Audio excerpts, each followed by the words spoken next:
So welcome in today's session, my dear student. You know, in our previous lecture we have studied many topics related to physical world and measurement. In our previous lecture हमने क्या देखा था, हमने एक method study किया था that was triangulation method, और triangulation method की हेल्प से हमने एक एक्सेसिबल और इनएक्सेसिबल हाइट के ऑब्जेक्ट की क्या है हाइट मेजर की थी, या उस ऑब्जेक्ट ग्राउंड के सरफेस से कितनी हाइट पे एग्जिस्ट करता है वो लेंथ या डिस्टेंस मेजर किया था। ठीक है, सो ये सारी चीज़ें हम डिस्कस कर चुके हैं हमारी प्रीवियस क्लास में, और हमारा जो करंट टॉपिक चल रहा है वो मेथड टू मेजर लेंथ चल रहा है। सो उसमें ट्रायंगुलेशन मेथड के बाद में आज हम स्टडी करेंगे पैरेलक्स मेथड। पैरेलक्स मेथड में ये जो वर्ड पैरेलक्स है ये किस चीज़ को सिंबलाइज करता है? क्या आपने ये पैरेलक्स वर्ड सुना है? चलो सुना है तो ठीक है, नहीं सुना है तो आज मैं इसका आपको एक्चुअल मीनिंग बताऊंगा कि पैरेलक्स होता क्या है। क्या होता है बेटा, जैसे आपने ये डे टू डे लाइफ में ये सारी कुछ ये चीज़ ऑब्जर्व करके ज़रूर देखी होगी, आप छोटे रहे होंगे या अभी कुछ टाइम पहले, जब भी क्या होता है कि आप अपनी आईज के सामने क्या है एक पेन को रखो, पेंसिल रखो, जैसे मेरे सामने क्या है ये मार्कर है रेड कलर का।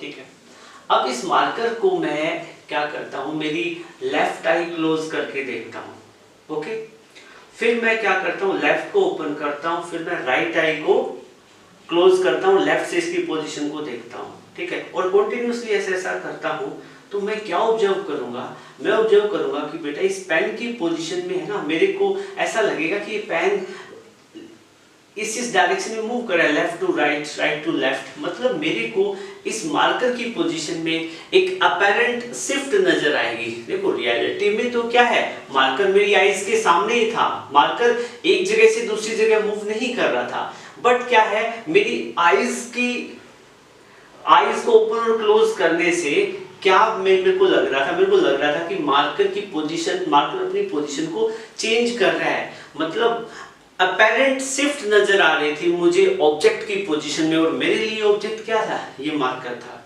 और मेरी दोनों आईज लेफ्ट आई और राइट आई मेरे लिए क्या थी, point of observation. Left eye क्या थी, point of observation 1, right eye क्या थी, point of observation 2। You are getting my point? So जो क्या है कि मेरे को जो ये अपैरेंट शिफ्ट नजर आई थी, इसको हम क्या कहते हैं, पैरेलक्स मेथड। ठीक है, आपको ये बिल्कुल छोटा सा चेंज नजर आ रहा होगा, लेकिन ये बड़ा काम का चेंज है in the world of physics. Scientific world में इसी मेथड की हेल्प लेके हम क्या कर सकते हैं, हम स्टार्स की, प्लैनेट की, मून की डिस्टेंस मेजर कर सकते हैं, और डिफरेंट ये जो प्लैनेट है या स्टार्स है इनके डायमीटर को हम मेजर कर पाते हैं। तो आज की क्लास में हम देखेंगे इस मेथड को यूज करके कैसे हम ये डिफरेंट काइंड ऑफ डिस्टेंसेस और जो भी किसी भी प्लैनेट का डायमीटर वगैरह वो कैसे फाइंड आउट करेंगे। Okay, so first of all हम क्या करेंगे बेटा, पैरेलक्स मेथड को डिफाइन करेंगे। तो पैरेलक्स मेथड को डिफाइन करने के लिए क्या आपने इसकी डेफिनेशन सुनी है पैरेलक्स मेथड की कभी? ओके, नहीं सुनी है तो चलो सबसे पहले हम डेफिनेशन ही लिखेंगे। पैरेलक्स क्या होता है बेटा, सबसे पहले what do you mean by parallax? Okay, लिखो, it is the apparent shift. Parallax क्या होता है बेटा, अपैरेंट शिफ्ट होता है। देखो अपैरेंट शिफ्ट किस चीज की हुई थी, जब मैंने आईज को वन आई को क्लोज किया था, लेफ्ट को क्लोज किया, फिर राइट को क्लोज किया, तो अपैरेंट शिफ्ट जो मेरे सामने क्या था, ये जो रेड कलर का मार्कर था इसकी पोजीशंस में क्या है, चेंज आया था ना। तो क्या है, it is the apparent shift, किसमें, it is the apparent shift in the position of object, position of object with respect to another. एक पोजीशन के पहले एक पोजीशन दिखाई दे रही थी, फिर दूसरी दिखाई दे रही थी, और हमें क्या है एक अपैरेंट शिफ्ट नजर आ रही थी। और ये अपैरेंट शिफ्ट कब नजर आई,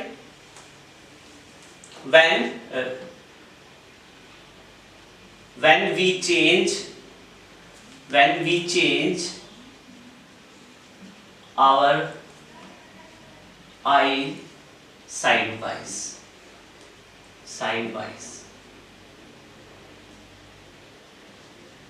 ठीक है। हमने क्या किया था जब अपनी आइज को साइड वाइज चेंज किया था, ओके।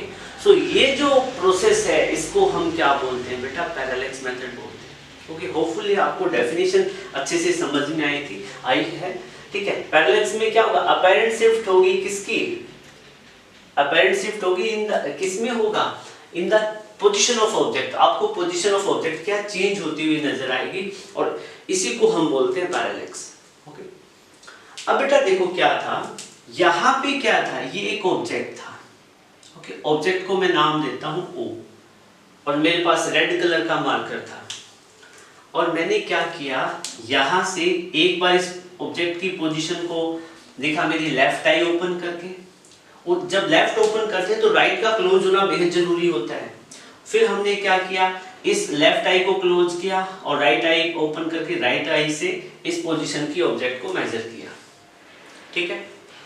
सो मेरे लिए जो L है, L लेफ्ट आई को रिप्रेजेंट कर रहा है और this is the point of observation.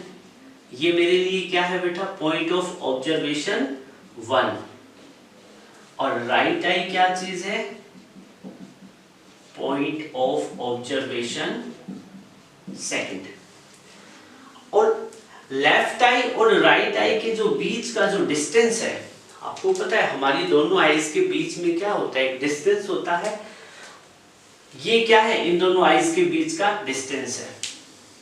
मैंने क्या किया, एक बार लेफ्ट आई ओपन करके ऑब्जेक्ट की पोजीशन को देखा, एक बार राइट आई को ओपन करके ऑब्जेक्ट को देखा और दोनों में हमें क्या है, एक अपैरेंट शिफ्ट नजर आता है जो पैरेलैक्स था। अब एक बात बताओ, ऑब्जेक्ट और लेफ्ट आई के बीच में भी कुछ डिस्टेंस रहा होगा, ऑब्जेक्ट और राइट आई के बीच में भी कुछ डिस्टेंस रहा होगा। You are getting my point, okay. So फिर क्या है बेटा, ये जो L और R, लेफ्ट आई और राइट आई की जो पोजीशन है या जो point of observation first and second है, इन दोनों के बीच का जो डिस्टेंस होता है, इस डिस्टेंस को मैं रिप्रेजेंट करता हूं बाय सिंबल B। और ये जो B है इसको हम नाम देंगे किसका, बेसिस का। B को हम क्या बोलेंगे बेटा, बेसिस। बेसिस बेसिकली क्या होता है, it is the distance between, it is the distance between, किस किस के बीच का डिस्टेंस है, between both point of observation, point of observation. क्या है बेटा, ये जो एक बार हमने लेफ्ट आई से देखा, एक बार राइट आई से देखा, दोनों आईज के बीच का जो डिस्टेंस है ये होता है बेसिस, ठीक है। अब बात करोगे क्या बेसिस की वैल्यू स्मॉल ही होती है या लार्ज होती है, बेसिस की वैल्यू स्मॉल भी हो सकती है और लार्ज भी हो सकती है, ठीक है। अब मान लो हमारी आईज के सामने मैंने एक मार्कर को ऑब्जर्व किया, मार्कर मेरे लिए ऑब्जेक्ट था, तो इस केस में क्या है, मेरी दोनों आईज क्या है, लेफ्ट और राइट आईज के बीच में जो डिफरेंस है वो बेसिस है, तो दोनों आईज के बीच में डिस्टेंस काफी कम ही होता है सेंटीमीटर में। और दूसरा क्या है, ये जो बेसिस की वैल्यू है ये बहुत ज्यादा भी हो सकती है। मान लो आप सन को ऑब्जर्व कर रहे हो, एक बार अर्थ के डायमीटर आपने क्या किया है, फॉर एग्जांपल ये आप क्या है, सन को ऑब्जर्व कर रहे हो, कहां से ऑब्जर्व कर रहे हो, अर्थ से, ठीक है। आप कोई एक पर्सन अर्थ के पॉइंट ए पे है, दूसरा पॉइंट बी पे है, एक बार यहां से देखा, एक बार यहां से देखा, ठीक है। तो यहाँ पे इन दोनों पॉइंट के बीच का जो डिस्टेंस है वो क्या है, बेसिस है। तो देखो जब हम एस्ट्रोनॉमिकल ऑब्जेक्ट को ऑब्जर्व करते हैं अर्थ के सरफेस से डिफरेंट पोजीशन से, ए और बी से, हो सकता है अर्थ के डायमेट्रिकल अपोजिट एंड पे भी हो दोनों पॉइंट, तो उस केस में क्या बेसिस की वैल्यू ज्यादा भी हो सकती है, ठीक है। सो इस पर्टिकुलर केस के लिए मैं क्या कहूंगा, बी की वैल्यू क्या रहेगी, स्मॉल रहेगी। सो बेटा क्या है कि अब मैं बात करूंगा आपसे ऑब्जेक्ट और लेफ्ट आई के बीच का ये वाला, ये क्या चीज होता है, डिस्टेंस। क्या होता है, डिस्टेंस। डी यहां पे क्या रिप्रेजेंट कर रहा है, डिस्टेंस। इसको स्मॉल डी से रिप्रेजेंट करता हूं, स्मॉल डी देखो बेटा क्या होता है, लेफ्ट आई से ऑब्जेक्ट का जो डिस्टेंस होता है वही क्या होता है, राइट आई से डिस्टेंस होता है। ठीक है, तो यहाँ पे आप मेंशन कर दोगे, यहीं पे लिख दो, डी क्या चीज है, डिस्टेंस ऑफ ऑब्जेक्ट। डी क्या रिप्रेजेंट करेगा, डिफरेंट डिस्टेंस ऑफ ऑब्जेक्ट, कहां से, from point of observation. Point of observation हमारा यहाँ पे क्या है, लेफ्ट आई और राइट आई है। एक बात बताओ बेटा, जब ऐसी सिचुएशन बनेगी तो यहाँ पे ये जो एक तो लेफ्ट आई ऑब्जेक्ट से कनेक्ट हो रही है, एक राइट आई वाली ये जो लाइन ऑब्जेक्ट से कनेक्ट हो रही है, इन दोनों के बीच में जो एंगल बनेगा, ठीक है, ये जो एंगल बनता है ये स्मॉल एंगल होता है और इसको हम बोलते हैं पैरालैक्टिक एंगल। क्या बोलते हैं, पैरालैक्टिक एंगल, और कई बार हम इसको पैरेलक्स एंगल भी बोल देते हैं। क्या बोलते हैं, पैरेलक्स एंगल। ओके, सो आपको बेसिक सा आइडिया हो गया होगा ना कि पैरेलक्स क्या होता है। ठीक है, पैरेलक्स क्या होता है, बेसिस क्या होता है, पैरालैक्टिक एंगल क्या होता है। You are getting my point. Okay, आप वीडियो को पॉज करके एक बार क्या है नोट करें, फिर इसी से रिलेटेड कुछ और चीजें हम डिटेल में डिस्कस करेंगे।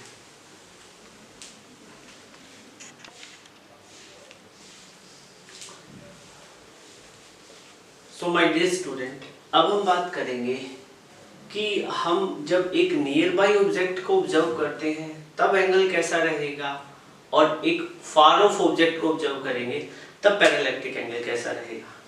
ठीक है, सो हमारे पास क्या है, मैं आपको दो तीन सिचुएशन समझा देता हूँ। जैसे फॉर एग्जांपल यहाँ पे एक ऑब्जेक्ट O है, यहाँ पे पहले आपने उसको लेफ्ट आई और राइट आई से ऑब्जर्व किया, तो क्या होगा, आपने इन दोनों को ऑब्जर्व करोगे तो इन लेफ्ट और राइट आई के बीच का जो गैप होता है, जो डिस्टेंस होता है, उसको क्या बोलते हैं, बेसिस रहेगा, और ये क्या हो जाता है, डिस्टेंस। क्या हो जाता है, डिस्टेंस। सो क्या होता है बेटा कि जब आप और इन दोनों के बीच में एंगल कितना फॉर्म होता है, थीटा, एंगल रहता है थीटा, ये पैरालैक्टिक एंगल, ये बेस रहता है, ये डिस्टेंस ऑफ ऑब्जेक्ट होती है फ्रॉम पॉइंट ऑफ ऑब्जर्वेशन। सो बेटा क्या होता है कि मान लो ये तो ऑब्जेक्ट आपकी आईज के सामने, मतलब यहाँ पे तो आप क्या है, नियर बाई ऑब्जेक्ट को ऑब्जर्व कर रहे थे, नियर बाई ऑब्जेक्ट को क्या कर रहे थे, ऑब्जर्व कर रहे थे। ठीक है, तो थीटा ज्यादा नहीं बनता, थीटा क्या रहता है इस केस में, वेरी स्मॉल, थीटा रहता है स्मॉल, काफी कम। मतलब जब आप अपनी आईज के सामने, ठीक है, एक ऑब्जेक्ट को रखते हो और उसका एक आईज को क्लोज और ओपन करके ऑब्जर्व करते हो तो अपैरेंट शिफ्ट होती है। ठीक है, तो उस केस में लेफ्ट आई और राइट आई से जो एंगल बनता है ऑब्जेक्ट के लिए वो क्या होता है, वो स्मॉल एंगल होता है। ठीक है, फिर मान लो आपने क्या किया, यहां से यहाँ पे आप ही हो, यहाँ पे आपकी लेफ्ट आई है, यहाँ पे राइट आई है, और आपने क्या ऑब्जर्व किया बेटा, आपने ऑब्जर्व किया एक बहुत ज्यादा दूर कोई ऑब्जेक्ट है, मतलब ये फार ऑफ ऑब्जेक्ट है, फार ऑफ सिचुएटेड ऑब्जेक्ट है। तो जब आप किसी फार ऑफ ऑब्जेक्ट को देखोगे तो ये जो थीटा है इसकी वैल्यू स्मॉल हो जाएगी या लार्ज हो जाएगी, बताओ वैल्यू कितनी हो जाएगी, वैल्यू हो जाएगी बेटा कितनी, स्मॉल एंगल बन जाता है। जितनी दूर किसी भी ऑब्जेक्ट को हम देखेंगे तो एंगल की वैल्यू क्या है, स्मॉल हो जाएगी। लाइन थोड़ी सी सीधी नहीं बनी। इस वाले केस में देखो, अब आप देखोगे तो एंगल की वैल्यू क्या है, वेरी वेरी स्मॉल हो जाती है। मतलब इसका मतलब क्या हुआ बेटा, जब आप अपनी आईज के सामने किसी भी नियर बाई ऑब्जेक्ट को देखोगे तो उसकी पोजीशन में शिफ्ट क्या है, आपको ज्यादा नजर आएगा, आपको लगेगा कि वो ऑब्जेक्ट क्या पहले इधर था फिर उधर चला गया। ठीक है, तो ज्यादा शिफ्ट, अब उसकी पोजीशन में जो शिफ्टनेस है वो क्या ज्यादा दिखाई देगी। फिर क्या है, आप ये आप खुद अभी जो वीडियो देख रहे हो तो आप इस चीज को प्रैक्टिकली करके देख सकते हो। अपनी आईज के सामने पेन रख के देखो और देखो उसकी शिफ्ट कितनी नजर आ रही है, आईज क्लोज और ओपन करते हुए। फिर क्या करो, आप रूम से बाहर चले जाओ, छत पे चले जाओ और एक दूर, काफी दूर आपसे क्या है, कोई घर है, ठीक है, उसको देखो आईज ओपन और क्लोज करके, तो उसकी पोजीशन में जो शिफ्ट नजर आएगी वो कम दिखाई देगी। मतलब यहाँ पे जो एंगल क्या है, स्मॉल बनने से जो शिफ्टनेस है वो क्या है, काफी कम हो जाएगी। फिर क्या है, आप सुबह उठ के या रात के टाइम में मून को देखना, सुबह उठते ही क्या आप सन को देखना, रात को क्या मून को देखना, और आप देखना सेम प्रोसेस अपनी आईज को ओपन और क्लोज करके कि सन और मून की पोजीशन में आपको कितना डिफरेंस नजर आता है। आपको मून की पोजीशन में थोड़ा सा डिफरेंस नजर आएगा और सन की केस में आपको ऑलमोस्ट नील क्या है, शिफ्ट नजर आएगी। क्यों, ऐसा क्या हुआ? इसका रीजन क्या होता है बेटा? क्योंकि ये जो एंगल है, मतलब जो ऑब्जेक्ट हमारे से जितना दूर होता चला जाएगा उस केस में क्या है, पैरालैक्टिक एंगल स्मॉल बनेगा और हमें क्या शिफ्ट क्या है, बहुत कम नजर आती है। You are getting my point, ठीक है। सो बेटा आपने कई बार देखा होगा जब आप ट्रैवल कर रहे हो अपने पापा के साथ में, मान लो कि आप ओपन ग्राउंड, मतलब ओपन रोड है काफी और आपको सनसेट का टाइम है और कार से कभी साइड में इधर आपने क्या है, सन को ऑब्जर्व किया, आप अपने नियर बाय ट्रीज को देखोगे तो ट्रीज क्या जल्दी जल्दी मूव करते हुए नजर आएंगे, और जब क्या आप सन वगैरह को देखोगे तो क्या आप बहुत दूर तक चलते जाओगे लेकिन सन आपको वहीं दिखेगा।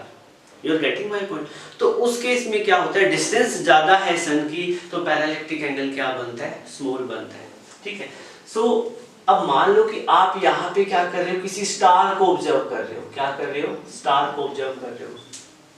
कहां से ऑब्जर्व किया, यहाँ पे अब आपकी आईज है, लेफ्ट आई और राइट आईज, ठीक है। तो ये सन को जब आप ऑब्जर्व करोगे कि सन स्टार है तो इस केस में ये जो एंगल है ये क्या है, और भी ज्यादा स्मॉल हो जाएगा, थीटा क्या हो जाएगा, वेरी वेरी वेरी स्मॉल।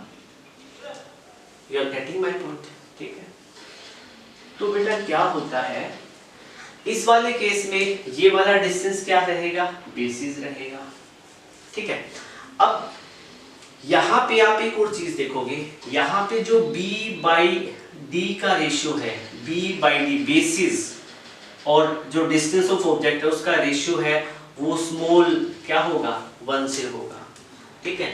और यहाँ पे b बाई डी का रेशियो हम इस पर्टिकुलर केस की, क्यों हम देख रहे हैं, खुद को ले रहे हैं, ऑब्जर्वर लेफ्ट आई राइट है, यहाँ देखेंगे तो b बाई डी का एंगल वेरी वेरी स्मॉल, मतलब 1 से काफी कम हो जाएगी ये वाली वैल्यू, और जब यहाँ पे देखेंगे b बाई डी का ratio very very less than 1 हो जाएगा जब किसी स्टार्स वगैरह को देखेंगे।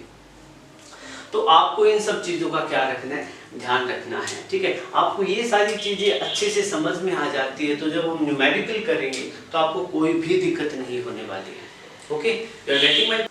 हाँ बेटा क्या है कि ये वाली सिचुएशन है, ये हमने केस किसका बनाया है, when we see a pen in front of our eyes, pen in front of our eyes, हमारी आईज के सामने पेन को ऑब्जर्व करेंगे तो ये सिचुएशन बनेगी, ठीक है। यहाँ पे लाइक ये सिचुएशन किसके लिए बनी है, this situation to observe a far off object, to object a distant object, to observe for observation of a distant object, ठीक है। यहाँ पे आप किसी का मान लो क्या देख रहे हो, घर देख रहे हो, ठीक है। यहाँ पे आपने क्या देखा, यहाँ पे आपने पेन देखा, ठीक है, और यहाँ पे आप क्या देख रहे हो, स्टार देख रहे हो या सन देख रहे हो, ठीक है। ये वाली सिचुएशन कब रहेगी, ये जो सिचुएशन थर्ड है इसमें लिखोगे like when we see star, sun etcetera. तो ये पर्टिकुलर केसेस बनेंगे, ठीक है। आप एक बार वीडियो को पॉज करके नोट करें फिर आगे बढ़ते हैं। सो स्टूडेंट अब हम स्टडी करेंगे डिस्टेंस ऑफ प्लैनेट फ्रॉम अर्थ। हम क्या करेंगे, अर्थ के सरफेस से किसी प्लैनेट का डिस्टेंस मेजर करेंगे यूजिंग पैरेलैक्स मेथड। हम क्या करेंगे, डिस्टेंस हमें मेजर करना है using parallax method. Parallax method आपको पता है, आपने अभी पैरेलैक्स मेथड के कॉन्सेप्ट को स्टडी किया, अब हम उसको अप्लाई करेंगे और देखेंगे कि प्लैनेट का डिस्टेंस क्या है, हम कैसे मेजर कर पाएंगे। सो माय डियर स्टूडेंट, क्या है कि मैंने यहाँ पे मैंने अर्थ का सरफेस ड्रॉ किया है। Suppose that this is earth, ये क्या चीज है? अर्थ है। ओके, और यहाँ पे अर्थ के डायमेट्रिकली अपोजिट एंड पे यहाँ पे दो पॉइंट है ए और बी। ठीक है, जो ये पॉइंट ए है, ये पॉइंट ए क्या चीज है बेटा? ये है point of observation, point of observation 1, और जो पॉइंट बी है वो है पॉइंट ऑफ ऑब्जर्वेशन 2। बेटा एक चीज तो श्योर है, पैरेलल मेथड को स्टडी करने के लिए हमें क्या है, दो अलग अलग जगह से चीजों को क्या है, स्टडी करना पड़ेगा। जैसे फॉर एग्जांपल मैंने मेरी आईज के सामने जब मार्कर मेरे लिए एक ऑब्जेक्ट था, तो एक तो मेरी लेफ्ट आई मेरे लिए पॉइंट ऑफ ऑब्जर्वेशन था, दूसरी क्या थी? राइट आई थी। तो सिमिलरली क्या है, हम किसी प्लैनेट के डिस्टेंस को मेजर करेंगे अर्थ के सरफेस से, तो हमारे पास 2 पॉइंट ऑफ ऑब्जर्वेशन होना बेहद जरूरी है। और सपोज करो यहाँ पे हमारे पास वो प्लैनेट है P, और जिस प्लैनेट का हमें क्या है, डिस्टेंस मेजर करना है। ठीक है, तो हम क्या करेंगे? That is pretty simple. हम एक बार तो पॉइंट ए से क्या करेंगे, किसको ऑब्जर्व करेंगे? पॉइंट ए से किसको ऑब्जर्व करेंगे? प्लैनेट को ऑब्जर्व करेंगे। पॉइंट ए से प्लैनेट को ऑब्जर्व किया, फिर क्या है, पॉइंट बी से प्लैनेट को ऑब्जर्व करेंगे, और इन दोनों के बीच का डिस्टेंस सेम रहेगा। वैसे भी क्या है, दोनों पॉइंट कहाँ पे है? अर्थ के डायमेट्रिकल अपोजिट एंड पे, तो यहाँ से यहाँ का और यहाँ से यहाँ का डिस्टेंस क्या रहने वाला है? सेम रहने वाला है। फिर भी मान लो बेटा क्या है कि पॉइंट ए और बी दोनों डायमेट्रिकल अपोजिट एंड पे नहीं है, पॉइंट बी यहाँ भी होगा ना। पॉइंट बी क्या है, थोड़ा सा और ऊपर भी होगा, तो भी ये दोनों डिस्टेंस क्या होंगे? ऑलमोस्ट सेम होंगे। क्यों? क्योंकि इन दोनों के बीच, पॉइंट के बीच का डिस्टेंस क्या होता है? बेसिस होता है। जैसे फॉर एग्जांपल पॉइंट ए और बी, इन दोनों के बीच का जो डिस्टेंस क्या होता है? बेसिस होता है। बेसिस के कंपैरेटिवली बेसिस काफी कम होता है, और ये डिस्टेंस की वैल्यू क्या होती है? स्मॉल होती है, और इन दोनों का रेशियो लेस देन 1 होता है, तो उस केस में थीटा क्या बनता है? Very very small. ये हम स्टडी कर चुके हैं। तो क्या है, हमने वो सिचुएशन ली है जिसमें ये जो दोनों पॉइंट है ऑब्जर्वेशन, दोनों अर्थ के डायमेट्रिकल अपोजिट एंड पे है। ठीक है, और हम यहाँ से क्या है, टेलीस्कोप के थ्रू प्लैनेट को ऑब्जर्व करेंगे, और फिर यहाँ से पॉइंट बी से भी क्या प्लैनेट को ऑब्जर्व करेंगे। बट जब इसको ऑब्जर्व करेंगे तो यहाँ रेफरेंस में हम एक स्टार लेके चलेंगे। क्या लेके चलेंगे? स्टार। और ये जो स्टार है ये क्या है? डिस्टेंट स्टार है, काफी दूर है। बट एक बात बताओ बेटा, जब हम पॉइंट ए से टेलीस्कोप से प्लैनेट पी की पोजीशन हम देखेंगे, तब हम क्या है, स्टार को रेफरेंस लेके चलेंगे। देखो मान लिया कि स्टार क्या है, यहाँ पे स्टार हमें दिखेगा, डेफिनेटली दिखेगा। ठीक है, तो आपको पता है जो स्टार से जो निकलने वाली जो रेज है वो ऐसे निकलती है। स्टार काफी दूर है, स्टार क्या है? काफी दूर है, तो स्टार से जो रेज है वो ऐसे निकलेगी।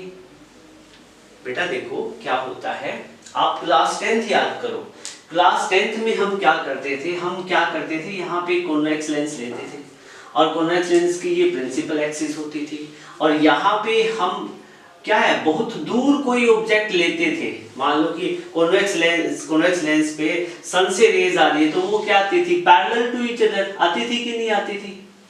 ठीक है, जब कोई ऑब्जेक्ट क्या है बहुत दूर हो, क्या है बहुत दूर हो, तो उससे आने वाली रेज क्या आएगी? They will parallel to each other. You are getting my point? ठीक है, बस सेम कहानी यहाँ पे है। ये स्टार है, तो स्टार से क्या है? रेज आएगी, और वो सारी रेज क्या है? एक दूसरे के पैरेलल आएगी। कितनी रेज आएगी? लार्ज नंबर ऑफ रेज आएगी। ठीक है, हमें क्या करना है, फिर यहां देखो, यहाँ पे जो स्टार है बेटा, उससे जो रेज, ये वाला स्टार है, ये डिस्टेंट स्टार है। क्या चीज है? डिस्टेंट स्टार है। डिस्टेंट स्टार हमें दिखेगा जब पॉइंट ऑब्जर्वेटरी जो अर्थ के सरफेस से पॉइंट ये यहाँ से देखेंगे, तो यहाँ से स्टार से एक रेज जैसे आएगी और वो पॉइंट की तरफ आएगी। ठीक है, एक बात बताओ, ये तो वो लाइन है जिस लाइन के लोग आप क्या प्लेनेट की डिस्टेंस को ऑब्जर्व कर रहे हो, ये वो वाली रेज है या रेफरेंस लाइन है डिस्टेंस स्टार के साथ में, ठीक है, जो क्या पॉइंट ए पे आ रही है। तो इन दोनों के बीच में क्या है, कोई एंगल होगा ना, कितना एंगल होगा, थीटा 1। कितना एंगल होगा, थीटा 1। सिमिलरली क्या है बेटा, ये जो स्टार है आपको पता है इसका काफी बड़ा है साइज, तो जब पॉइंट बी से देखेंगे तब भी हमें स्टार दिखाई देगा, क्योंकि स्टार का तो साइज काफी बड़ा है, इसीलिए उसको रेफरेंस स्टार लिया है, डिस्टेंस स्टार को, जो दूर है काफी, ठीक है। पॉइंट बी से भी जब प्लेनेट को ऑब्जर्व करेंगे तब भी क्या है, स्टार को देखेंगे। अब एक बात बताओ, जब यहाँ स्टार से बहुत सारी रेज निकलेगी तो कोई एक रेज क्या है ऐसे पॉइंट बी की तरफ भी आएगी, ठीक है, you are getting my point. और ये वाली क्या है, रेफरेंस लाइन है, ठीक है, जब हम ऑब्जर्व करें। फिर क्या कि पॉइंट बी से जब हम प्लेनेट को देखेंगे तो प्लेनेट की तरफ क्या है, इस लाइन के लोग हम प्लेनेट को ऑब्जर्व करेंगे, ये स्टार से आने वाली क्या लाइट है, सेम स्टार है दोनों पॉइंट पे, क्या है इसका मतलब, क्या है डिस्टेंस स्टार का मतलब, पॉइंट ए से भी स्टार दिखेगा और बी से भी स्टार दिखेगा। हम स्टार के रिस्पेक्ट में क्या है, यहां से जब पॉइंट बी से प्लेनेट पी के observe point P planet P को ऑब्जर्व करेंगे तब भी क्या है, इन दोनों के बीच में कोई एंगल बनेगा, और यहाँ पे एंगल कितना बनेगा, sec थीटा 2, ठीक है। फिर मैं क्या करता हूँ, एक लाइन ऐसे ड्रॉ कर देता हूँ, ठीक है, ये लाइन क्या ऐसे ड्रॉ कर दी, ठीक है, तो ये तीनों लाइन क्या होगी, पैरेलल होगी। ये वाला एंगल थीटा 1 तो ये वाला एंगल कितना, थीटा 1, ये वाला एंगल थीटा 2 तो ये वाला एंगल कितना, थीटा 2, और कंप्लीट एंगल कितना हो जाएगा, थीटा 1 प्लस थीटा 2, कोई नया थीटा मिलेगा, मैं कह देता हूँ थीटा, ठीक है। ये जो थीटा एंगल बना, ये कौन सा एंगल होगा, पैरेलैक्स एंगल या parallactic angle, you are getting my point. A और बी क्या है, पॉइंट ऑफ ऑब्जर्वेशन, और ये जो बी डिस्टेंस है ये क्या बनेगा बेटा, बेसिस, दोनों पॉइंट ऑफ ऑब्जर्वेशन के बीच का डिस्टेंस। होपफुली आपको ये चीज अच्छे से समझ में आई होगी, ठीक है। फिर क्या है, अब मुझे एक बात बताओ बेटा, ये जो एंगल है थीटा, ये वेरी स्मॉल बनता है, पैरेलैक्स एंगल रियलिटी में क्या होता है, काफी स्मॉल होता है। तो अब एक बात बताओ, मैं ये जो बेसिस है, बेसिस वाली लाइन को, बेसिस वाली लाइन एक बहुत बड़े सर्कल का पार्ट हो सकती है, हो सकती है कि नहीं, ठीक है। देखो क्या है कि जब आपके पास में सर्कल काफी बड़ा हो, क्या है, सर्कल काफी बड़ा हो, ठीक है, और तब आप क्या है उसका कोई भी एक आर्क लेते हो, क्या लेते हो, आर्क लेते हो, ठीक है, तो उस केस में वो सर्कल का आर्क ऑलमोस्ट क्या बन जाता है, स्ट्रेट लाइन की तरह बन जाता है। किसकी तरह बन जाता है, स्ट्रेट लाइन की। तो सिमिलरली यहाँ पे क्या है, ये क्या है, ये जो बेसिस है यहाँ पे, ये किसी एक बहुत बड़े सर्कल का पार्ट है, हम इसको जूम कर सकते हैं।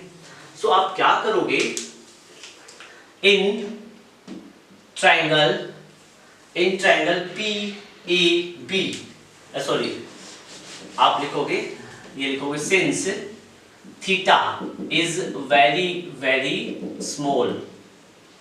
थीटा हमने पहले वो ऑब्जर्व किया था ना, जब एक क्या है कि किसी प्लैनेट को मेजर डिस्टेंस मेजर करेंगे तो थीटा क्या हो जाता है, स्मॉल। तो क्या कहने लिखोगे आप, since theta is very very small, so क्या होगा, आपने एक फॉर्मूला पढ़ा है, लेंथ ऑफ आर्क किसके इक्वल होता है, रेडियस इनटू एंगल के, ठीक है।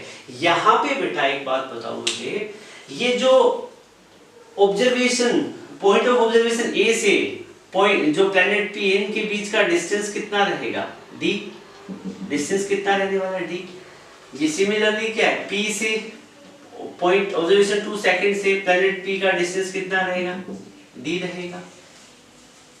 अब इस केस में आपने एक फॉर्मूला पढ़ा है कि length of arc radius into angle होता है, ठीक है। तो उस केस में यहां पे अपने पास लेंथ ऑफ आर्क क्या है, लेंथ ऑफ आर्क, ये बहुत, जब सर्कल बहुत बड़ा हम बनाएंगे तो AB किसका काम करेगा, आर्क का काम करेगा। AB जो डिस्टेंस है, AB की वैल्यू कितनी, स्मॉल b, जो कि क्या है, बेसिस। तो लेंथ ऑफ आर्क कितना हो जाएगा, b।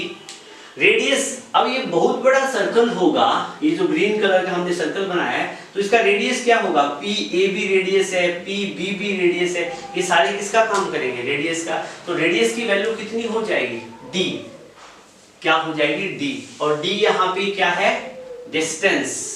डी क्या चीज है, डिस्टेंस ऑफ प्लैनेट, प्लैनेट का डिस्टेंस है, ठीक है, फ्रॉम ऑब्जर्वेशन पॉइंट 1 या 2।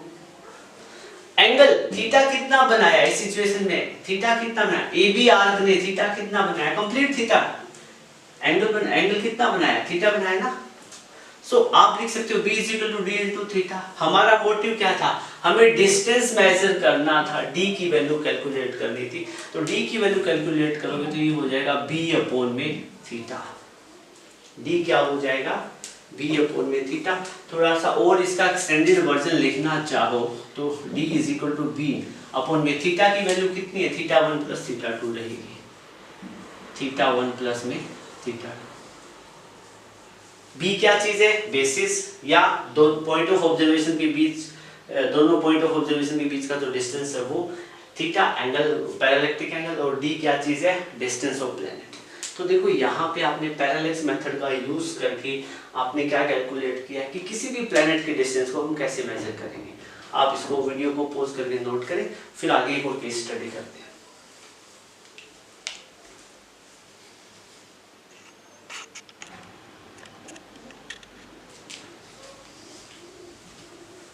सो बेटा अभी हमने क्या स्टडी किया, हमने अर्थ के सरफेस से किसी भी प्लेनेट का डिस्टेंस मेजर किया। समझ में आया, नहीं आया तो एक बार हल्का सा रिकैप कर दूं, नटसेल में एक बार फिर से बता दूं, ठीक है।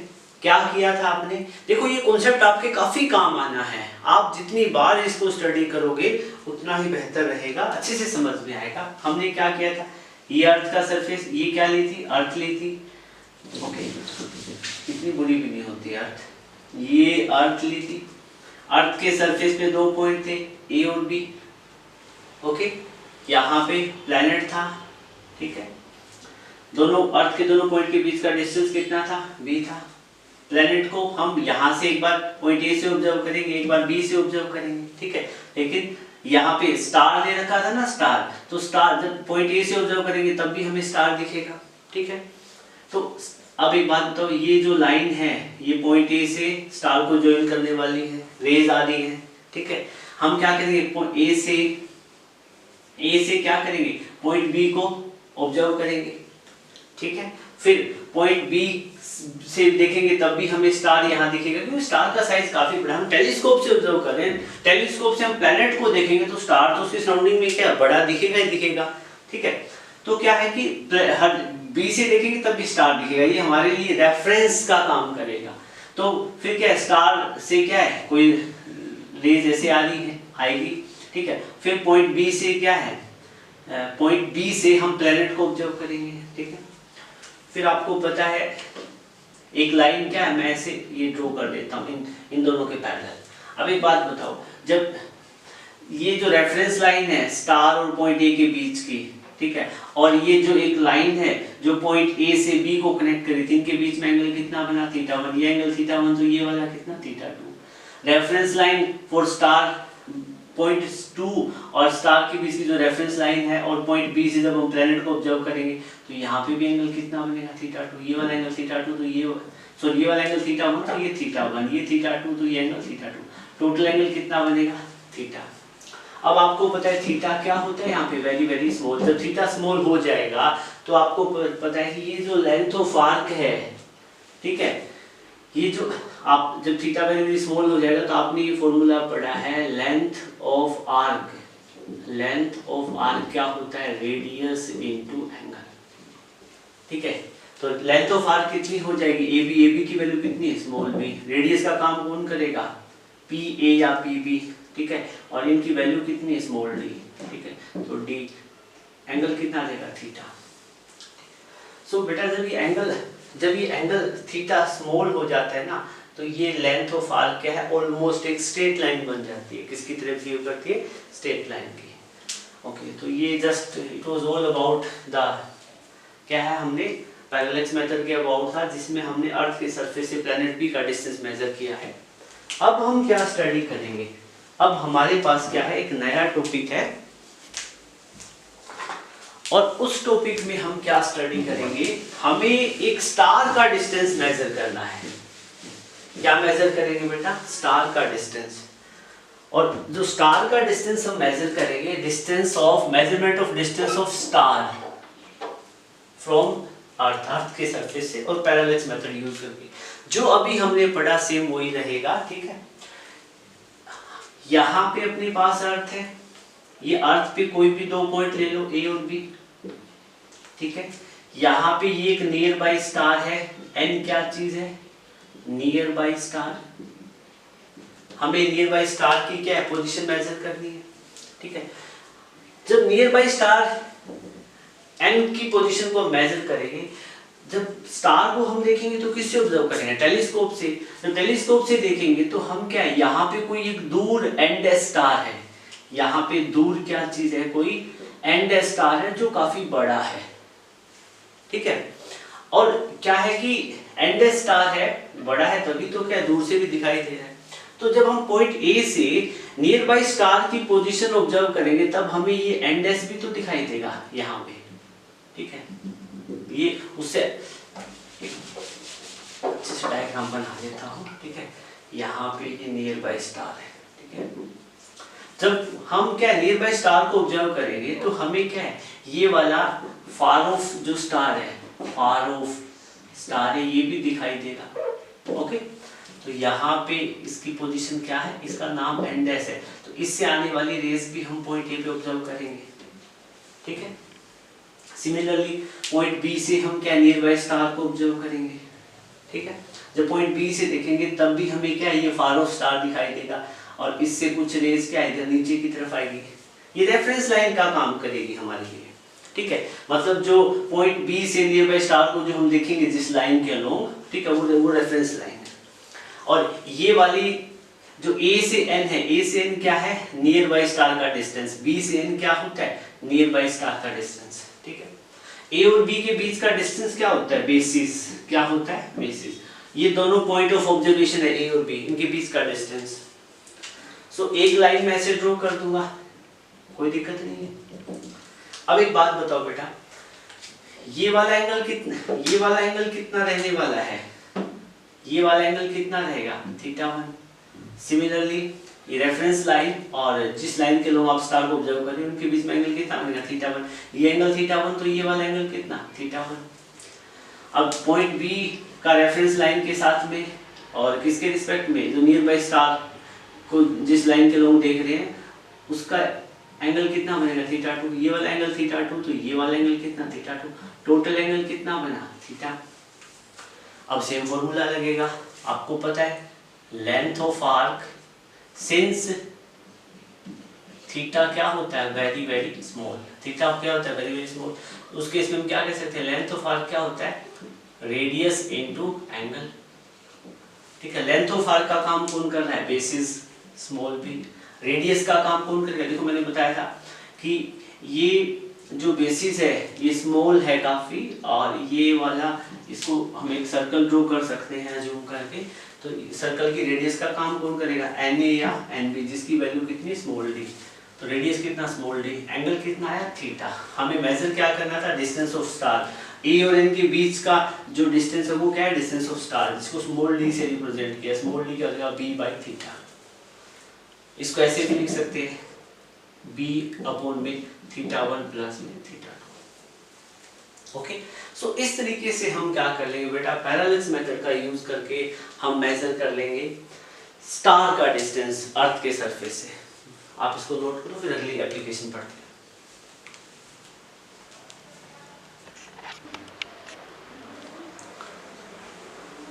सो स्टूडेंट, अब हम डिस्कस करेंगे how we will measure the diameter of moon using parallax method। तो देखो diameter of moon